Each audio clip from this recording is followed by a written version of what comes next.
teman-teman. Let's get started.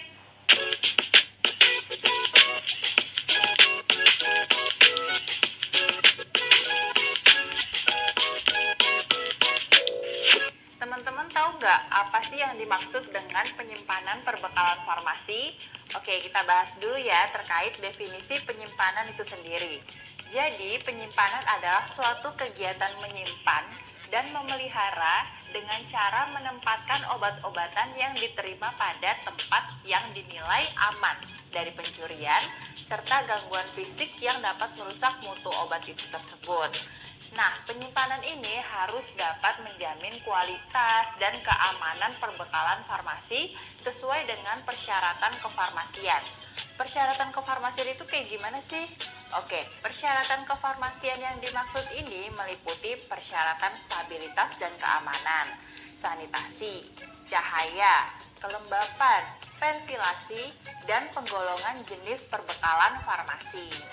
Kenapa sih kita perlu menyimpan perbekalan farmasi dengan benar? Oke, jadi yang pertama kita itu harus memelihara mutu obat, kemudian menghindari penggunaan yang tidak bertanggung jawab, kemudian menjaga juga kelangsungan persediaan agar selalu tersedia nih dan tidak kekurangan stok. Kemudian yang terakhir yaitu memudahkan pencarian dan pengawasan.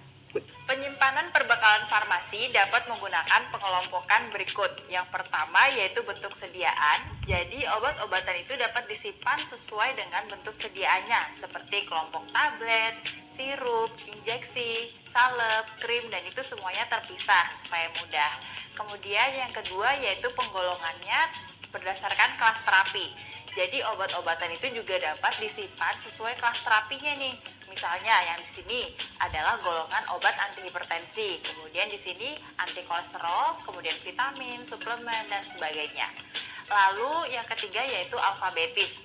Jadi untuk memudahkan, obat-obatan itu juga boleh loh disimpan berdasarkan alfabetis dari A sampai Z sehingga mudah untuk dicari. Yang keempat yaitu suhu dan stabilitas. Jadi penyimpanan obat itu wajib memperhatikan suhu dan stabilitas loh teman-teman. Misal nih obat-obatan yang harus disimpan pada suhu dingin itu dimasukkan ke dalam kulkas. Selain itu perlu juga diperhatikan obat-obatan harus terlindung dari cahaya serta obat-obatan yang mudah terbakar atau meledak.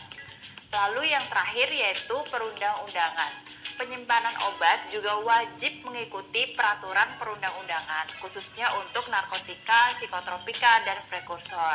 Untuk di apotek nih teman-teman, obat bebas dan bebas terbatas itu boleh diletakkan di etalase depan. Sementara untuk obat keras itu sebaiknya disimpan di bagian dalam apotek. Selain itu kita perlu memperhatikan obat-obat LASA nih. Apa itu LASA? Jadi LASA itu adalah singkatan dari look alike, sound alike. Artinya penampilan dan penamaan sediaan farmasi yang mirip. Nah, obat-obat LASA ini nggak boleh ditempatkan berdekatan dan harus diberi penandaan khusus untuk mencegah terjadinya kesalahan pengambilan obat. Kan kalau mirip, apalagi bentukannya sama, itu suka salah ambil kan? Nah, itu bahaya banget teman-teman. Jadi contohnya nih, misal ada amoksisilin dan ampicillin, sebaiknya jangan diletakkan sebelahan gitu. Nah, atau obat yang sama namun beda kekuatan itu juga harus diletakkan terpisah agar tidak keliru. Misal kayak ada simvastatin 8 mg dan 16 mg, sebaiknya jangan berdekatan kalau memang bentuknya mirip. Ada lagi nih istilah yang namanya high alert. Teman-teman udah pasti pernah dengar kan? Nah, obat-obat dengan peringatan khusus atau high alert drugs itu dapat menimbulkan cedera jika terjadi kesalahan dalam pengambilan. Oleh sebab itu, perlu nih disimpan di tempat yang khusus dan juga diberi penandaan khusus. Contohnya itu seperti elektrolit pekat, obat anestesi, insulin, dan sebagainya. Ada beberapa macam prinsip dalam penyimpanan perbekalan farmasi, yaitu yang pertama ada prinsip FIFO, yaitu first in first out. Jadi obat yang datangnya terakhir itu diletakkan di belakang obat yang datang duluan. Ya, jadi yang pertama datang dia yang pertama keluar gitu. Terus yang kedua yaitu first expired first out atau disingkat juga FIFO. Nah, ini adalah jadi obat yang mempunyai tanggal kadaluarsa lebih dahulu itu diletakkan di depan obat yang mempunyai tanggal kadaluarsa kemudian. Jadi obat yang expired duluan itu dia keluar duluan, gitu prinsipnya. Nah, yang ketiga yaitu last in first out atau LIFO. Nah, LIFO ini jadi obat yang datang kemudian atau datangnya itu terakhir, itu diletakkan di depan obat yang datang terdahulu. Obat-obat yang sudah rusak itu sebaiknya dipisah atau dimusnahkan nih teman-teman, sesuai dengan peraturan. Lalu gimana ya caranya kita bisa mendeteksi kerusakan pada obat? Oke, diperhatikan dari bentuk sediaan dulu ya. Jadi untuk sediaan yang padat itu seperti tablet, tablet salut, kapsul, serbuk, atau granul. Nah, ini biasanya kalau rusak itu ditandai dengan perubahan warna, bau, rasa, kemudian lembab, lembek, menjadi agak basah, serta lengket, dan bisa jadi pecah atau retak. Kemudian untuk sediaan yang semi solid seperti krim, gel, salep, itu dia juga akan terjadi perubahan pada warna, bau, dan rasa. Kemudian warnanya itu jadi agak keruh, terus mengental, mengendap, atau bisa juga memisah menjadi dua fase, atau bisa juga mengeras. Nah, itu tanda kerusakannya. Kemudian yang ketiga, kalau sediaannya itu cair seperti sirup, emulsi, minyak, dan cairan, itu biasanya terjadi perubahan warna, bau, dan rasa. Kemudian warnanya juga menjadi agak keruh, mengental, mengendap, dan juga bisa memisah menjadi dua fase, atau bisa juga jadi mengeras. Nah, selanjutnya untuk sediaan steril nih teman-teman, seperti infus, injeksi, tetes mata, itu kan steril ya semuanya. Nah, itu kalau rusak itu ditandai dengan perubahan warna, dan juga kadang tuh ada partikel-partikel di dalam larutannya. Kan sediaan steril gak boleh ada partikel ya, walaupun kecil atau sedikit. Nah, yang terakhir nih, kalau misalnya produknya itu vaksin, jika dia terjadi kerusakan, itu akan terjadi perubahan warna, dan juga ada partikel juga di dalam larutan. Selain itu, kemasan primer juga perlu dicek nih teman-teman. Selain obat, tapi kemasan primernya itu juga perlu dicek. Karena kemasan primer itu kan kemasan yang kontak langsung ya dengan obatnya. Jadi kalau misalnya kemasan primernya rusak, otomatis obatnya itu juga sebenarnya rusak gitu.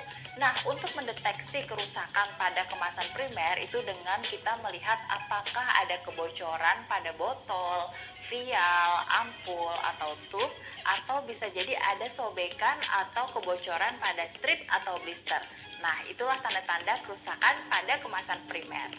Lalu bagaimana dengan obat yang sudah kadaluarsa?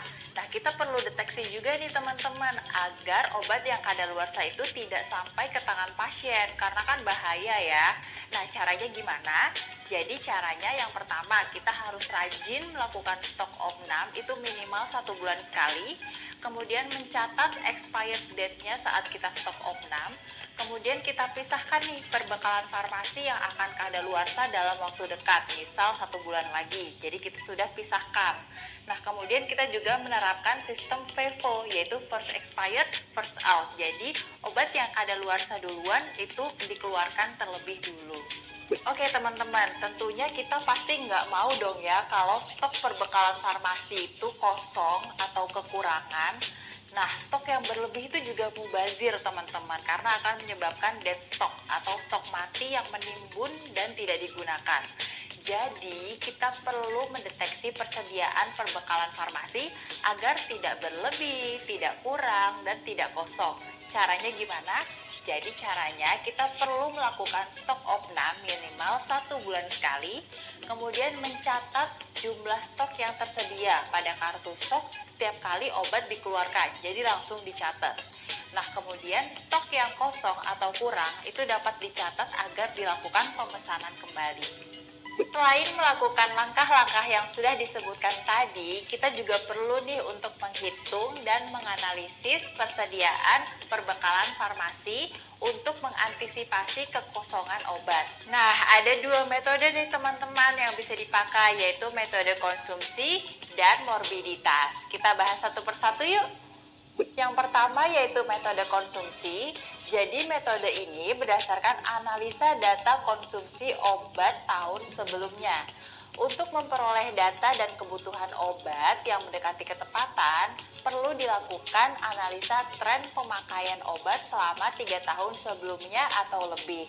Untuk menggunakan metode konsumsi, data yang perlu disiapkan antara lain yaitu daftar nama obat, stok awal, penerimaan, pengeluaran, sisa stok, kemudian obat hilang, rusak atau kadaluarsa itu juga perlu dicatat, kemudian kekosongan obat, waktu tunggu atau lead time, pemakaian rata-rata obat per tahunnya, kemudian stok pengaman atau buffer stok, lalu pola kunjungan. Berikut adalah rumus yang digunakan dalam metode konsumsi, yaitu A sama dengan B ditambah C ditambah D, kemudian dikurangi E, di mana A ini merupakan rencana pengadaan, B merupakan pemakaian rata-rata obat dalam 1 tahun, kemudian yang C itu adalah buffer stok, biasanya berkisar antara 10-20%, ini untuk mengantisipasi kemungkinan kenaikan kunjungan. Lalu yang D ini adalah safety stock, yaitu stok yang harus ada saat waktu tunggu obat datang sejak awal pemesanan, yaitu namanya juga lead time. Nah, yang E ini adalah sisa stok. Oke teman-teman, kita langsung masuk ke contoh aja yuk supaya makin paham. Jadi soalnya seperti ini. Selama tahun 2019, pemakaian simvastatin tablet sebanyak 10.000 tablet per bulan. Pernah terjadi kekosongan stok selama 2 bulan, lalu sisa stoknya per 31 Desember kemarin itu adalah 2.000 tablet. Nah, lead time-nya adalah 3 bulan. Kemudian kita harus menghitung nih rencana pengadaannya untuk di tahun 2020. Jadi kita pakai rumus yang tadi ya. So, yang A berarti A itu sama dengan 10.000 dikali 12 bulan, kemudian ditambah 20% kali 10.000 itu untuk buffer stoknya, kemudian ditambah 10.000 kali 3 bulan, ini untuk safety stoknya. Kemudian nanti hasilnya itu dikurang 2.000, di mana 2.000 ini adalah sisa stok per 31 Desember kemarin. Jadi jawabannya yaitu 150.000 tablet yang harus dipesan untuk tahun 2020. Gimana teman-teman? Mudah kan perhitungannya? Sekarang kita masuk ke metode morbiditas. Jadi metode ini adalah perhitungan kebutuhan obat berdasarkan pola penyakit. Adapun faktor yang perlu diperhatikan adalah perkembangan pola penyakit dan juga lead time-nya. Nah, data yang perlu disiapkan antara lain yaitu perkiraan jumlah populasi, kemudian pola morbiditas penyakit, kemudian penyakit per tahunnya itu apa aja, kemudian perkiraan jenis dan jumlah obatnya, lalu frekuensi kejadian masing-masing penyakit per tahunnya. Rumus yang digunakan untuk pola morbiditas ini simpel banget teman-teman, yaitu A sama dengan B dikali C. Mudah banget kan? Nah, yang A ini adalah rencana pengadaan, kemudian yang B-nya itu adalah jumlah obat yang dibutuhkan per kasus, dan yang C adalah jumlah kasus dalam 1 tahun. Oke, kita praktekkan langsung aja yuk rumusnya supaya makin paham. Jadi contoh soalnya seperti ini nih. Standar pengobatan dengan amoksisilin adalah 500 mg dengan dosis 3 kali sehari selama 14 hari. Jumlah kasus yang membutuhkan obat ini atau amoksisilin ini adalah 10.000 kasus per tahunnya. Jadi kita bisa hitung nih, jumlah obat yang dibutuhkan untuk 1 kasus berarti gimana? Iya, 500 mg dikali 3 karena 3 kali sehari, kemudian dikali 14 karena penggunaannya itu untuk 14 hari. Nah, hasilnya yaitu 21.000 mg. Obat ini berarti setara dengan 42 tablet, di mana masing-masing tablet itu kekuatannya yaitu 500 mg. Oke, sampai di sini kita hitung nih jumlah obat yang dibutuhkan untuk 10.000 kasus per tahun kan. Oke, jadi 42 tablet tadi kita kalikan aja langsung dengan 10.000. Jadi hasilnya adalah 420.000 tablet. Eits, belum selesai nih teman-teman. Misal 1 kotak itu isinya 100 tablet, maka yang dibutuhkan adalah 420.000 dibagi 100. Jadi hasilnya yang perlu kita pesan yaitu 4.200 kotak. Oke, demikian teman-teman untuk materi penyimpanan perbekalan farmasi. Terima kasih sudah menonton, semoga bisa bermanfaat untuk teman-teman. Sampai bertemu lagi di pertemuan berikutnya. Salam obat video, Pharmacist Learning Partner.